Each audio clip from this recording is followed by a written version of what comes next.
What's up YouTube? I'm Vaughn and this is the Gear channel where we discuss collectibles, hobbies, competitive games from tabletop to video games, and today we are reviewing my Dark World deck because a lot of you guys seem to actually enjoy my previous Dark World match review, and we're planning on doing a lot more Dark World content since a lot of you actually been enjoying it, and also redoing some combos since some of you didn't quite understand it as well. But before we begin, a friendly reminder to like and subscribe because it really helps the channel a lot and I do really appreciate it. So let's dig right in. So starting first, we do have the Danger Bigfoot. Now, reason for this one, it could actually be replaced with other Danger cards, but the reason why I chose the Bigfoot is for going second, it's actually quite well for the actual pop, but also same thing is applied for the Thunderbird, but these can easily be replaced with a Nessie or even a Mothman. Then we do have the Jackalope, which is good for either rank 3s or even linking with the 3s. So it's definitely a really good card, and if it gets discarded, then you can do some of your level 4 plays.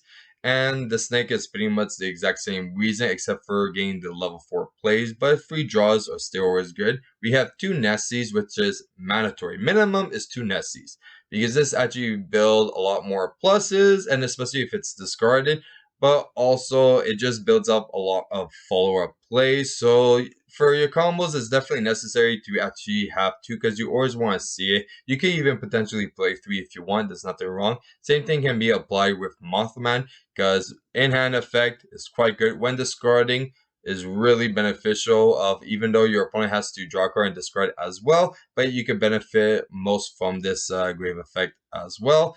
And definitely you need 3 Chupacabra. Now the reason why we're playing 3, there's a lot of level 4 combos to do and fiends, and this is the only danger that's level 4 and a fiend, so you can actually abuse this card in many ways. And also if it's discarded, you could actually spell some of your other dangers, so like even your Mothman for even more level 4 plays, or even any of your level 3. So you could actually do a lot with Chupacabra, and this is why we're playing it at 3. We could just abuse it by so much.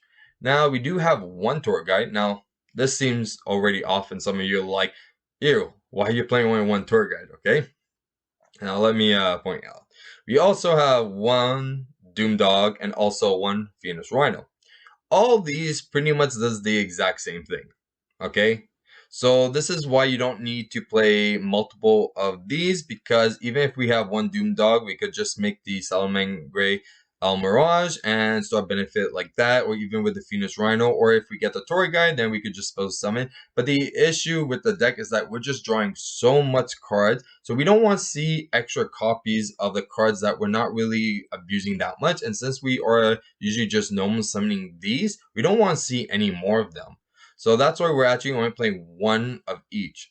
Then same thing is applied to Salamander. Once we use the effect, he's not really that useful afterwards, and also it's very easy to add it back from your grave to your hand. Now for the Dark Worlds. Okay, so we do have one Paul, because Paul is actually quite good, and there's a lot of cool combos you could do with Paul.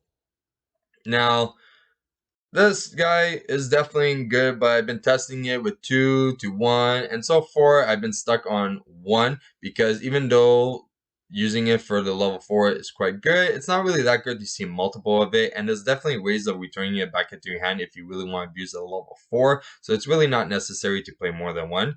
Then we have the Shiruli, which is definitely our main boy, and we could use this in so many ways, more than just using it for a silver combo. We could also do it for a Brow, which is quite good if you want to draw 2 cards for pretty much free. You could definitely have these 2 just combo off like crazy, but also you could also do this with your other cards as well. So you could definitely even handle for 1 by discarding Grapha if your opponent has a monster in their hand. So there's a lot of benefits that you could do. Then we have 2 silvers. Now, it's not really necessary to play more than 2. And even all the big guys, I would actually recommend to only play 2 of each and not more. It just does a lot of recursion. And you're going to see in a moment why we're able to actually play even less. Because look, for Overking, we have to just does multiple ads. Having even more of Overking is just useless. Like, you're just drawing it constantly. That second one that you have remain in the deck becomes pretty dead. So you really don't need it at all.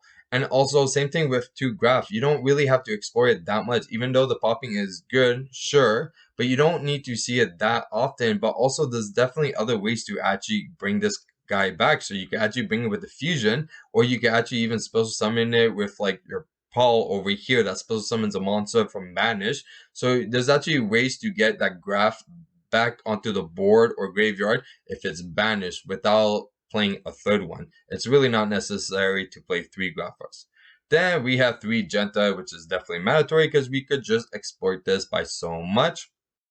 And also, I don't know why my Dark World Gates is like that. That was weird. But yeah, so Genta gets Dark World Gates, and then we just combo off by spelling summoning him. Brow, like I said before, we could actually abuse it with Shiruli, but also getting that free draw every time is amazing, especially with all the dangers we could abuse it with. If we discard it, we pretty much draw 2. Then we have 3 Snows, mandatory. You could recycle it, you could bring it back to hand, you could discard it, add more stuff, and it's just amazing. Then we have 3 Gates, mandatory. Definitely, you cannot cut this down. Honestly, amazing plays to do with Gates, especially with Nightmare Unicorn. You could put it back into deck, shuffle, draw that card if he's co-linked, and then you could use Genta as many times per turn, so you can actually get that 4th gate and just play it again. Now, usually in my combos, I always play this at least 4 times. Like, that's how good it is. So it's definitely recommended to max this out on 3. Then we have 1 accession. You really do not need more than 1 accession. It's not mandatory at all. And even though you get the fusion card out, this deck really draws a lot. So for the odds of having it, it's very high. And especially like for mid combos, you're going to see like the possibility like you could add it. You could definitely draw it by the amount of cards that we're drawing. It's definitely not a card that you want to see multiple of, and especially that you could easily just add it back from your grave to your hand. You don't really have to play more of this. Same thing with actually the fusion monster. You really don't have to play more than just one. One is actually quite good. So then we do have Great Way to the Dark World. Now, this card, I know it's not really everyone's favorite, but definitely for starting first, it's a really good card, and it just gives you an extra advantage. But also, you don't necessarily have to always bring back Shiruli. You can actually use this to spell summon any Dark World. So that means you could also spell summon him if he's in your graveyard. So if he's in your graveyard and you want to bring out a big beater, well, you could just play this, spell summon it, and there you go. You have a free negate. Then we also have Charge into the Dark World, which is a Monster Reborn plus discarding a Fiend monster. So you could actually bring back Shiruli, trigger the effect since it is being brought back by a Dark World card. Or usually I just bring it level 4s out and start comboing like that. Unless if I'm trying to OTK, then I'll bring out the big guys. Then finally we have Card Destruction. Mandatory to play Card Destruction because it's just a broken card. Like, there's no complaints of it at all. You just go, discard your whole hand, your opponents do, you draw, and then you trigger all your effects, which is amazing. Now we're going to go into the extra deck. So I already mentioned a few, so definitely only 1 Grapha. You really do not need 2. Trust me, you have to be resourceful for the deck. And also there's other alternative ways to actually bring it out since you already brought it out the first time. So you really do not have to play 2. It's actually pointless to actually play 2, and I would not recommend it. Levier, really good. If your opponent banishes any of your Dark Worlds, you're able to bring them back with each, just a level 4 Allure. But as you saw in my match, when he banished my Shiruli, I was able to bring it back and then start comboing. We have Abyss Dweller, which is very good, especially for today's format. It actually cripples quite a bit of decks, so definitely mandatory to play. Number 60, really good for the dropout. You could also use his other effects as well, but usually majority of the time you're going to use it for the draw 2, then discard 1. He's easy to make. The only thing you have to remember is that if you use the draw, you have to skip your next draw phase, so you won't draw for that phase. So a lot of people forget about that. Almaraz, already a few combos are able to do it, especially if you want to get a Fiend into your graveyard and you don't really have much. This is a very easy way to actually get the majority of your low Fiends into the graveyard so you can start comboing off with gates. Then we do have IP. Not really necessary. I'm actually thinking of taking it out, but you could have IP, make one of the Nightmares for Interruption, or even Underworld Goddess, but it's definitely not a card that is necessary to actually have.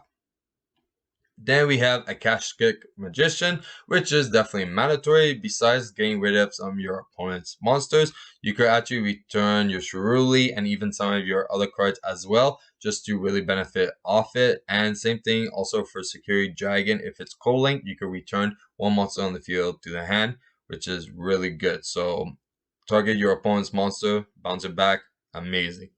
We have one Nightmare Cerberus. We have one Muckracker, which is definitely mandatory because if you're not familiar with this card, this one gets you supposed to summon a Fiend monster by discarding a Fiend monster. So very good. And it doesn't focus on level. So you can actually bring out your Grapha Fusion if it's in the graveyard with just Muckracker. So that's actually really cool. But also it has the additional effect that if a Fiend monster will be destroyed by battle, you contribute a Fiend monster instead. So you can protect some of you guys as well.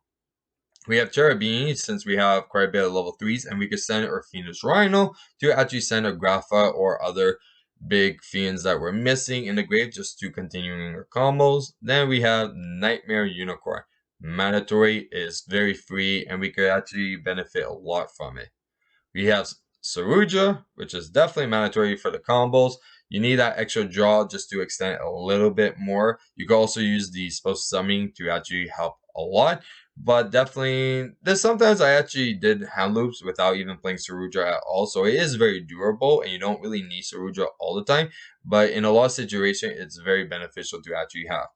Then we have one Appaloosa, just free negates every day. And then finally, one Underworld Goddess, which is very good because a lot of people forget her first effect. And they only mention it because, oh, it could use one of your opponent's monsters as a material. But the best effect that this card have is that when it's summoned, it negates everything. All your opponent's monsters. So if they have like a bunch of stuff that's like a nuisance or all that, you could just summon that, just negate your opponent's board, and you're all set. So it's definitely a really good card, and a lot of people forget about that effect. Besides that, she could also negate grave effects. Like that is definitely a really good card. So, well, not grave effects, but monsters that's supposed to summon monsters. What is it? When your opponent activates a card effect that's supposed to summon monsters from the grave, negate the activation. So definitely good negate, but the first effect is amazing.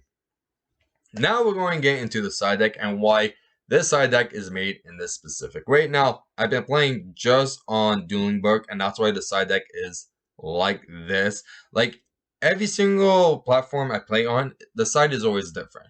Like, even in Dueling Nexus that I play, like, quite a bit, it's very different. Even in, like, yugioh, very different. Like, it really depends on the format, and even, like, local, like, every single place that you play at, your side is supposed to benefit those type of locations. And this one is specifically for Dueling Book of what I've been going against constantly. So I would not recommend this side for you to compete at your local events if you're not constantly facing the same decks. Now, so far, the decks that I've been playing a lot against has been Flunderies, has been Telemans, and then Splites, okay? But primarily it's been Flunderies, so that's why a lot of the stuff is like this. But then we have the tier elements as well.